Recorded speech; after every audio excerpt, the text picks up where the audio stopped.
Hello, everybody, and welcome to Stone and Void. The spoiler season's finally over, but before we celebrate too much, let's go ahead and introduce my two co-hosts. As always, joining me, Patrick Collins. That's me. Don Bowie. Hey. And Jay Phillips as your host. The spoilers are basically all done. We could go over them today, but we're going to go ahead and cut things a little bit short and give you guys a full spoiler set review. Hopefully, we'll get that up for you guys before the end of the week.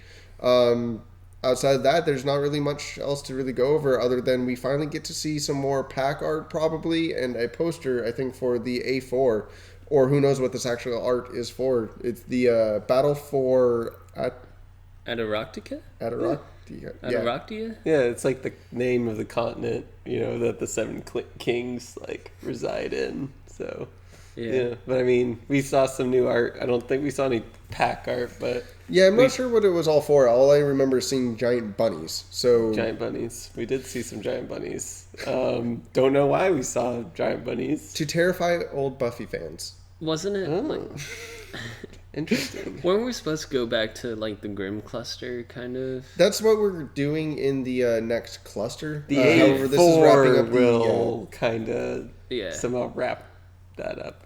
This is the end of the Seven Kings plot line, and we'll see them then return to Grimm after this. I think we'll see a full... Well, we know that we're already getting the full set of 105 cards for the A4 set, so it's going to be the same size as this set, with 5 rulers, and it's not going to be like the MOA set, which I believe we covered this last time in the last podcast, but that's always good to know that it's not going to be another small set, since a lot of people were kind of bummed about those ones. Yeah.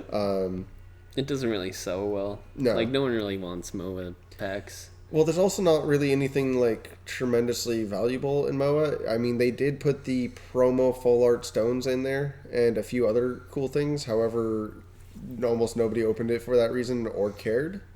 And it was so few and far between. It's like pulling an Uber out of a normal set, which is actually something important to bring up since the pre-release happened on the 4th. For us, we haven't actually had our pre-release yet. We're doing it on Wednesday upcoming because that's our normal Force of Will day here in our store, and we're not doing it as a midnight release thing because mall hours, weird things like that. The pull rates seem to be highly up, and or, as I believe you were saying... It might be because there's so many LGSs out there doing more pre-releases than the last Twilight Wanderer. That's maybe why there's more Ubers circulating now. Yeah, a ton of TOs have definitely started picking up the game and running pre-releases for it, which is really nice. And we're definitely seeing a lot more things. And we've also seen what the full art stamped cards look like, which aren't stamped anymore. I'm super excited for the change. I got used to the stamps on them. I really do like them, and it's going to be really awkward not having that consistency in a full cluster. I would almost want them all to be the same, but that's kind of the way that they did it in MOA. You had your foil mythics or super rares, and then moved into stamps into MOA, and now we're been stamped all the way up until now. And now the last half of the cluster is going to be removed stamps with the added circle in the background. Yeah, I think it's really nice. I think Force of Will is trying to change a lot of things. They do a lot of things. In MOA, they had the gold border, and everyone hated that. Ooh, that yellowy tint. Yeah, and yeah, so that was terrible. They're experimenting with a lot of stuff, and they're hearing from the fans and what from the community and what they want. So the thing that really makes them look weird to me is they remind me of the textured Pokemon cards, and I don't know if I doubt these things are textured, but the way that the foiling is on it, right? Yeah, the new full art foiling looks like it could be textured. I don't believe that's something they're ever going to do, but that's how Pokemon does their full arts. I mean, the Percival promo is kind of textured, right? Oh, that is true. I wonder we haven't actually got to see any of the full arts here, so I don't really know what that looks like. I think it's slightly raised in the Artemis bow and the Priscilla, or the Percival. Man, I just want to run back there and start cracking packs now. Yeah. It's behind the counter. Yeah, it's really tempting to just reach down, grab one, crack it, but I'm like, nope, everybody prepaid. I really can't touch. Yeah.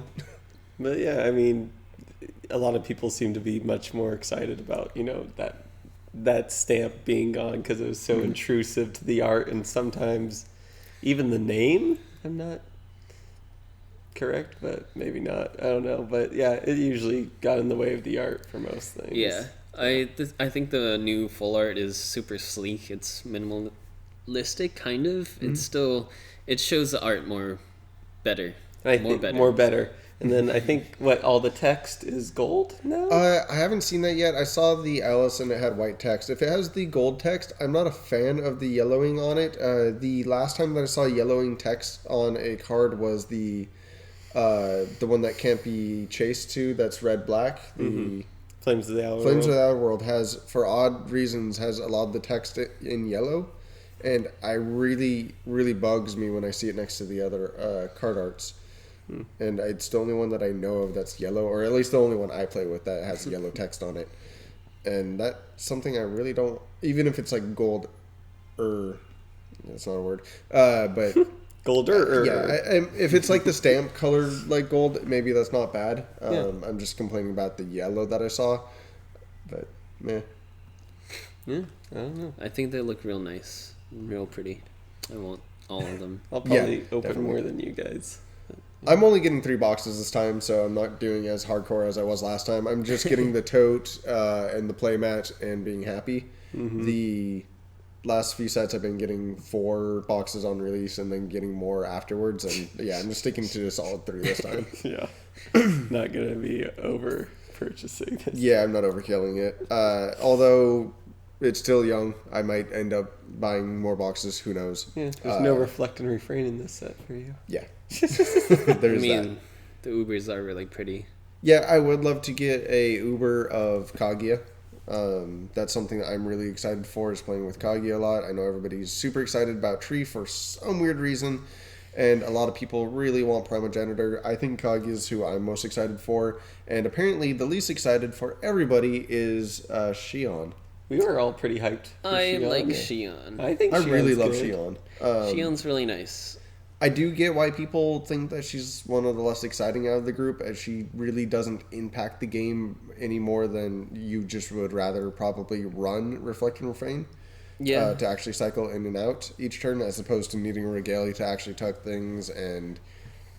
But she does work with an entire deck of cards, and she could become more useful as the game goes forward. She has a free draw, like as a stone, right? The stone does, yeah. That's actually the most broken thing that she has, is that blue stone that draws a card.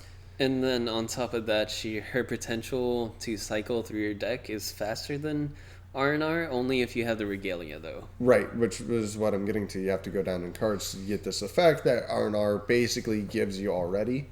And then his Regalia just amplifies it, which actually puts cards into your hand, as opposed to her Regalia, which doesn't do that at all. R&R's Regalia just does a million things. He does a million things, and he's just strictly better. So I get that dynamic right there. But I'm still excited to play with Shion. I have a Shion deck in mind, and it does need her, not R&R. So Yeah, is it like a Humpty deck? no, it's just the weird shenanigans of messing around with the one that you can't get hit for a certain amount of damage. Either which way, I have a deck that I have in mind. Yeah, the Muse and whatnot. And there's fun stuff that hopefully we can eventually one day get around to posting deck profiles for you guys, because some people have asked for that, although it is rampantly everywhere. I do understand that people like those things. I just don't want to post other people's decks, is like my big problem with that whole thing. And also, yeah, with the new set out, though, there's going to be a lot more fun, entertaining ideas to explore. Oh yeah, I have one idea that I'm just banking on. I'm so excited about that new human or druid or whatever it is that makes creatures, your resonator's attack becomes its toughness or something like that. I'm Yeah, so that's a really excited cool for one. that card. Bringing Granny back? No, Not yet? no, Yamada. Yamada. A 2000 Yamada that attacks 8 times. Dies to anything in front of 2,200. it, Why? because the first thing that blocks it. Yamada? It's a 200. It's 200. You don't replace the attack and defense. It just says its attack becomes its defense. It becomes a 2000. Oh, Gotcha. that's Yeah. pretty good. Yeah, sure. It sounds... I could be wrong, but I'm pretty sure it's just its attack becomes. Well, its we'll find out equal very to its soon in the defense. set review, so Yeah. that's something we can Yeah. go over then. It'll be on the side, too. I'm so excited Yeah. to make that deck. Cool. But so now that all the J rulers are out there, what do you guys think? Like, is R&R still going to dominate, or? R&R will still be around. For Yeah, sure. R&R's always going to be good. He just does too many things, and the errata didn't stop him from doing all those things. It just Alice's World is restricted still the amount of times. strong. Like, Yeah, I and, definitely see the Alice World deck fizzling out and going away, but that will just make way for new decks. Sure, there's other options now, and you're not going to run R&R all the time. You're going to see progenitor decks, and it's going to take a while for the metagame to really like spread out from there. I think it's mainly what I'm super excited about is the cards in this set are going to be the highlights of every deck. It's not going to be R&R as the highlight of the deck. It's going to be the cards in this set are going to be impactful enough that you're going to see them in so many like more the games. Muse and Athena is very impactful. Athena's amazing. She's super brutal. Wall of Please pay Wind. one. Wall more. of Wind will definitely get a lot of Yeah. spice. So those cards, and most other than Athena, a lot of really good cards are at uncommon and common, which means that when you have some of your best cards in the game at uncommon, it means that everybody and their mama can like afford the deck. I mean, Force of Will is already cheap enough. Don't get me wrong. But having it at common just means that we'll have so many excess of like this good card that we stop even telling the person to buy them and just like start throwing them at them and be like, get rid of this thing. And that produces a huge amount of people playing. Yeah. A big problem is sometimes, players not knowing where to start off, or they need to get a play set of things and they're like, oh, well, this feasting is, $10. Sure, that's not much for us, but it is for, the guy in high school that doesn't have a job yet. If he's able to just pick up a bunch of commons and uncommons and play a playable deck with that, it could be like in Magic where they ended up banning, Bloodbraid Elf because that was an uncommon and that became the entire format in Magic. But it was one of the most times, or I can remember playing in Magic with Bloodbraid Elf being, everybody was playing because it was an uncommon, it was the best card in the entire deck, and everybody could run it. You didn't have to hunt out. Sure, it ended But up it getting got up to, flooded Yeah. because of everyone. it did get flooded because everybody had it, but in this game, it's not one card that's just amazing at uncommon. It's a ton of cards that are, at these lower, and also even the rares that are super affordable to get. This set, I think, is going to be really great for adopting new players. Yeah. Because of its power level. I do get that some people were like, oh, power creep. I don't see any card in this set that says power creep to me. Not the same way that Lancelot did, or R&R. Or So you'd argue that the rulers don't say power creep. No, I the don't. counters don't say power creep. No, they're still correctly on the correct will cost for the power and toughnesses of everything. I don't see a single card that doesn't reflect the correct converted will cost. What about the zero regalia still? Those are just those are a symptom of the game right now. Yeah. The game exists in this Kind of like a range necessary in this evil. format. It's not necessary, and they're kind of I wouldn't say necessary evil. I think it's just the game was designed with a higher power level. It's kind of like playing Legacy Magic, and I think that these ones are incidental at this point. Like, they're not going to be the thing that breaks the game. They're super powerful, don't get me wrong, but it's not R&R free 6 abilities broken. Yeah. They all kind of have their limitations. You have to work to get paid. Yeah. What and about, there's ways to remove them now, as opposed to where when we first started out with the Regalias, and the red Regalia was just the best thing you could do, hands down, no stop. These ones don't work with everything. They're limited in their resources. I don't find them as broken because they're not as the ruler They're isn't tied as for broken either. two, really only one Right. ruler usually. Yeah. what about Apollo? The Apollo vessel? is going to give turn 2 wins for Snow White much more potency. You won't need apples to completely wreck your opponent, but Yeah. they're still going to not be. It's still a gamble. You're still not consistent with it. And your opponent has flying too. It balances itself in a weird, awkward way. The Regalias, yes, they're more inherently broken than anything else, but we've already been down that road. I don't think it's something you can look at and be like, well, that's the problem. Because we've we've been looking at this problem for a while now. Yeah. It's It's the already creatures. been It's when you consumed. see Lancelot in every single deck. Like no matter, we had like 5 different decks yesterday that were all running Lancelot somehow. All different rulers, all different rest of the board, but they all had Lancelot, and they all had some degree of like Guinevere.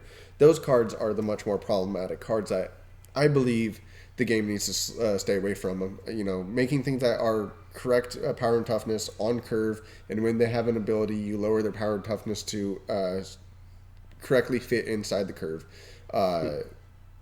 And once we see more cards come out, those cards do become less and less of a problem.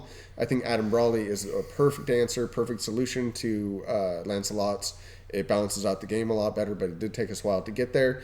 And that's something that I think this set does really well at balancing the power and toughness per converted mana cost. Or converted will cost, sorry. Do you think the reason why we see Lancelot is just because it fits in the red aggro category? No. I think we see Lancelot because... so if you start giving like a point system to Will... Sorry, I thought this podcast was going to go a little bit short, but this is Jay Rant's day, apparently. The converted will cost of 2, so it's a 2-drop. So a 600/600 body is correct. However, you kind of want to assign points to that. So if that's like your base model of a thing, and you say exactly on curve creature, there's no additional points. You have like 2 additional points to spend on this creature to make him awesome. Then you start thinking of things like haste. Well, haste cuts down an entire turn. So it's almost like you've gone forward an entire turn because that creature is able to attack or tap immediately. So that's almost like playing a turn ahead of your opponent, which means that this is essentially should be lower down on the power curve. That's almost like 3 points worth of like card space. You used up more than possible for your thing.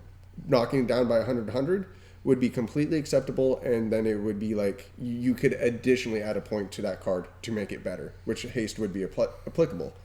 Yeah, but or even if you lost, made it like a 600/400, it'd be perfectly on curve then, because haste gives it that additional bonus, and then it's losing its toughness, brings it back down to reality. And if it wasn't enough that it has haste, and it's already this brokenly fast ability that puts you in a turn ahead of your opponent, it then has a plus side of a fire breathing mechanic where you pay 1 red and it gets more and more attack. And then once you've exceeded a certain amount of attack, it magically does 700 damage to a creature. All of that kind of like ravels up to be something that should easily cost 4 mana, or have the stats of a Cheshire Cat. It's a ton of abilities stacked onto a creature. If you gave me a 2 mana 4/4 that had these abilities or something like that, I would think that was a perfect card, exactly on curve for what everything is. I think 600 attack for 2 mana is perfect vanilla creature, and you can add 1 or 2 abilities on top. Give it haste, give it flying, but don't give it everything that you can possibly throw on top of it. Yeah, I just feel like, I don't know, Lancelot's easily answered. It is now. If it went down to 500, then Thunders could easily kill it, and what's the point of playing it then? Because you still, before that was a playable card, we had Hunters, your 2 drops were the 7 Dwarfs, which was a 700, but it didn't have haste, and it was forced attack every turn.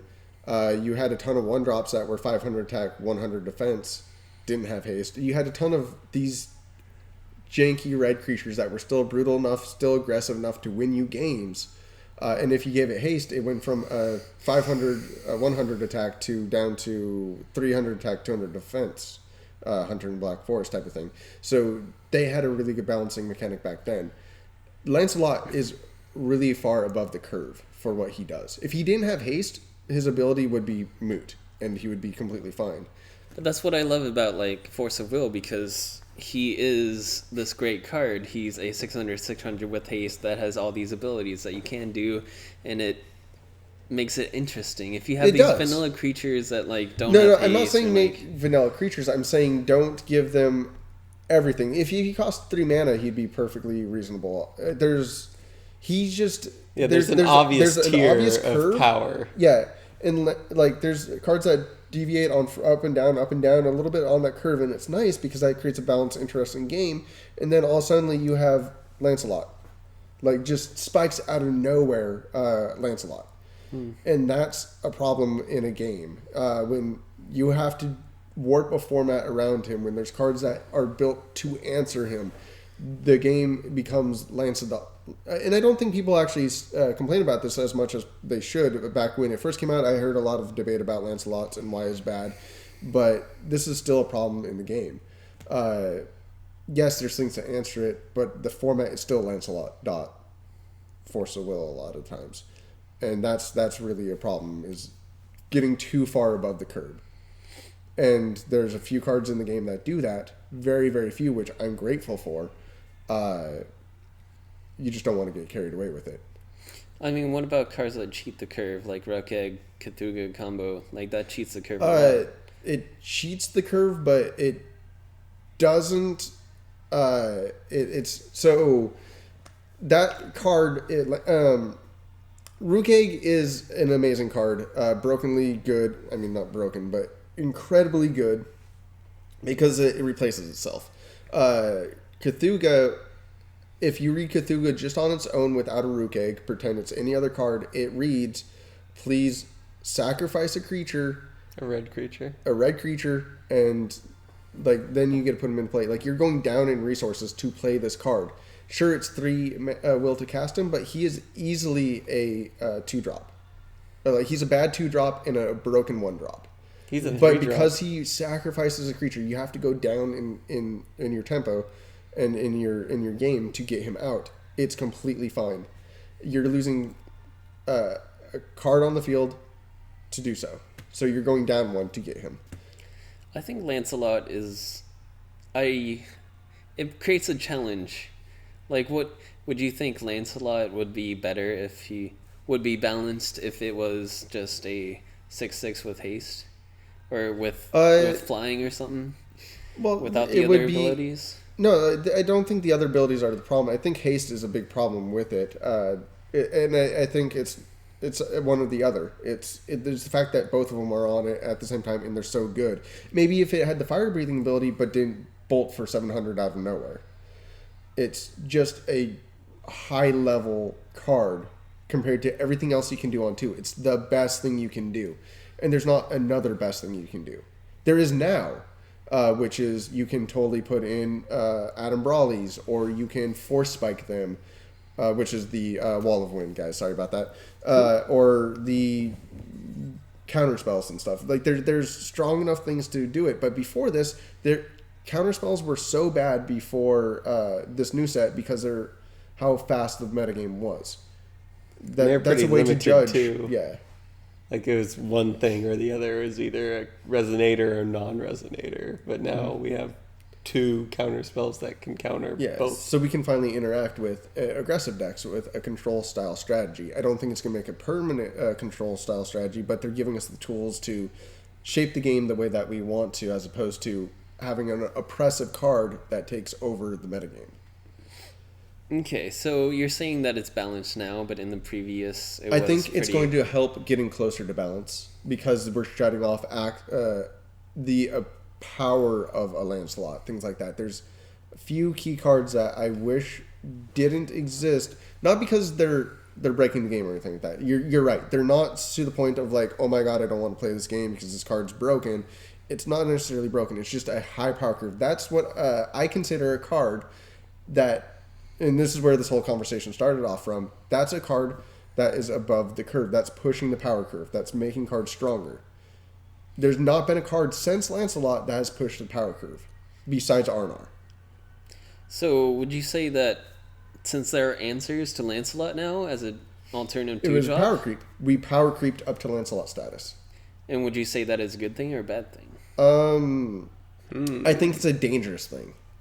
I don't think it's good or bad. I think it's dangerous because that gives precedence to the idea of power creeping over a long term.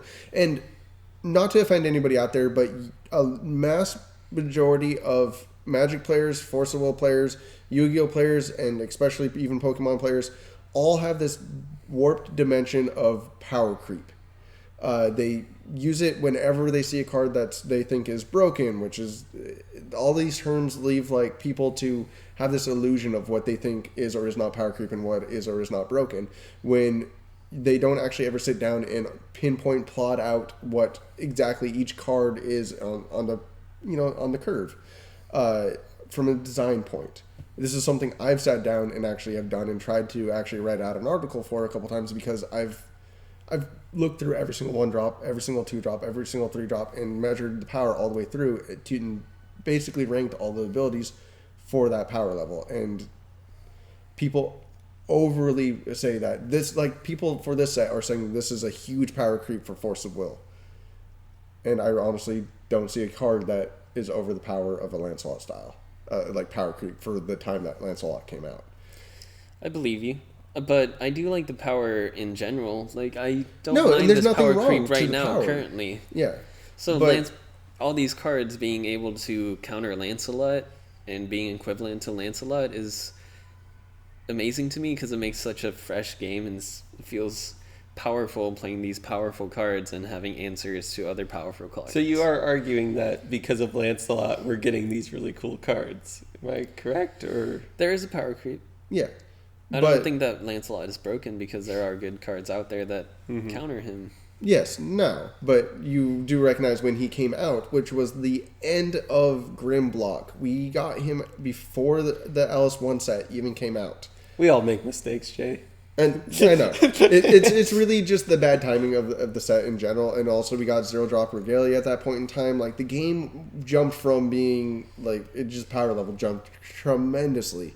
However, we're in the States, so we missed out on all the Valhalla Rulers, which are incredible cards. Yeah. If you've never played Cube or played with the old cards, or a way in which you've tried those, I say just try them out, because that really tells you how powerful a ruler can actually be, and it puts R&R to shame, honestly.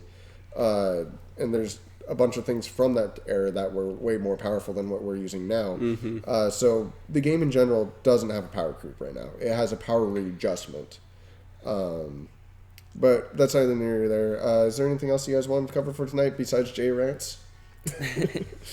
No, just welcome and goodbye to J Rants, I guess. Yeah, I will try to not do those too often, guys. Sorry for completely veering off the path there. I was will fun actually, for a while.